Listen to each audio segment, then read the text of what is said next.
2012 में जब चुनाव हुए और पवन पांडे वहां से जीत कर आए, लल्लू सिंह हारे थे, करीब 20 साल बाद वो चुनाव हारे थे।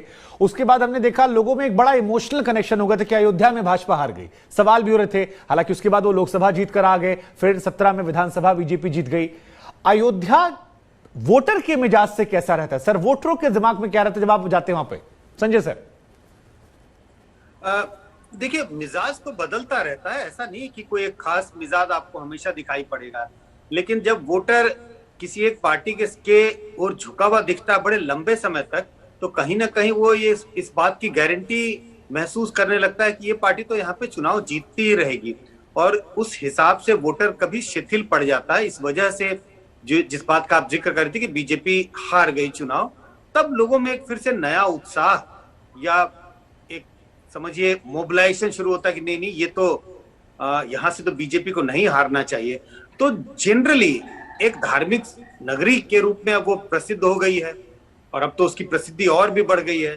तो कुल मिलाकर करके एक आप कहें हिंदुत्व का मुद्दा वहां गरमाया रहता है। गरमाया नेगेटिव सेंस में नहीं, मैं पॉजिटिव सेंस में कह रहा हूँ। हिंदू भक्ति, राम भक्ति, तो ये एक पूरा माहौल, जैसे आप वाराणसी की जब चर्चा होती है तो कहते हैं वाराणसी, तो उस तरह का माहौल वहां दिखाई पड़ता है।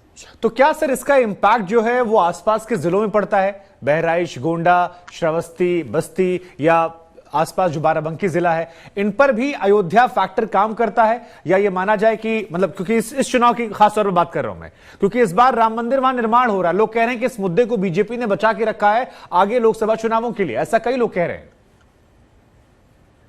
कुछ ना कुछ तो फर्क पड़ता है। जैसे कहीं पर आप एक कोई बड़ा सा गोला गिरा है तो उसकी गूंज थोड़ी दूर तक सुनाई पड़ती है। तो जितनी धार्मिक भावना या आस्था या इस मुद्दे पर जितने ज्यादा लोग अयोध्या के में वोट देंगे बीजेपी के लिए, तो उसकी महक या उसकी आप जो गूंज है कुछ आसपास के इलाकों में तो जरूर जाती है। लेकिन हम ये नहीं कह सकते कि उसकी गूंज दूसरे इलाके में बिल्कुल नहीं जाती है। तो ऐसा दिखाई पड़ता है, ऐसा होता है। जी ठीक है सर। शरद प्रधान सर, अब इसी से जुड़ा एक अगला सवाल मेरा। शुरुआती दौर में बड़ी खबरें आ रही थी कि योगी आदित्यनाथ अयोध्या जा सकते हैं, चुनाव लड़ेंगे तो एक बहुत बड़ा इंपैक्ट होगा, कुछ वैसा इंपैक्ट होगा जैसा वाराणसी से प्रधानमंत्री मोदी लड़ते हैं तो होता है। अखिलेश जी कहते हैं कि देखिए बीजेपी ने जाने नहीं दिया, अलग अलग तरह के आरोप लगते हैं। योगी फैक्टर जिसका अयोध्या से 2 पीढ़ियों का जुड़ाव है, क्या वो और बड़ा रोल प्ले कर सकता था? हालांकि अब तो उसकी गुंजाइश नहीं है, लेकिन फिर भी वो जा रहे हैं, कल भी परसों भी वहां मौजूद थे, तमाम इंटरव्यूज उन्होंने वहां से दिए। कितना इंपैक्टफुल रहता है अयोध्या उनके लिहाज से, और कितना बड़ा इंपैक्ट वो डालने वाले हैं यहां पर? देखिए, अयोध्या का जो इंपैक्ट है, मुझे ये मानना कि योगी जी का वहां से 2 पीढ़ियों का संबंध रहा है, ये थोड़ा एग्जैजरेशन है। योगी जी की जो पीठ है गोरखनाथ की, उसका और अयोध्या का कोई ट्रेडिशनल लगाव नहीं है। हालांकि ये बात वो खुद सर बार-बार कहते हैं। मैं आपको बता रहा हूं।